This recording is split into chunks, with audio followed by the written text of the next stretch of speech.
ആദിപരാശക്തിയായ അമ്മയ്ക്ക് ജയിക്കുക എന്നത് ജന്മസിദ്ധമായ ശീലമാണ്.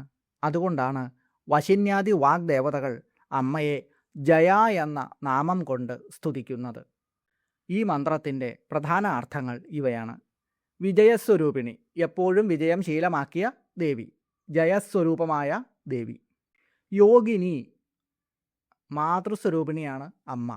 ദേവിയെ സേവിക്കുന്ന 8 യോഗിനിമാരിൽ ഒരാളായും 16 മാതൃക്കളിൽ ഒരാളായ ജയ എന്ന ദേവിയായും വിളങ്ങുന്ന അമ്മ.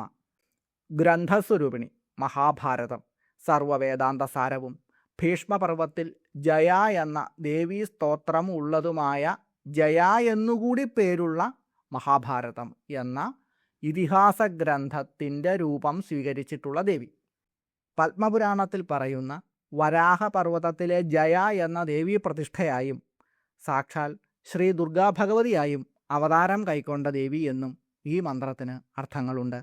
വിജയത്തിൻ്റെ പ്രതീകമായും പ്രപഞ്ചത്തിലെ വിവിധ ദിവ്യമായ ശക്തികളായും വിളങ്ങുന്നവളാണ് ശ്രീ മഹാദേവി, ശ്രീ മഹാലളിതാ ത്രിപുരസുന്ദരീ ദേവി. ഓം ജയായൈ നമഃ. ഓം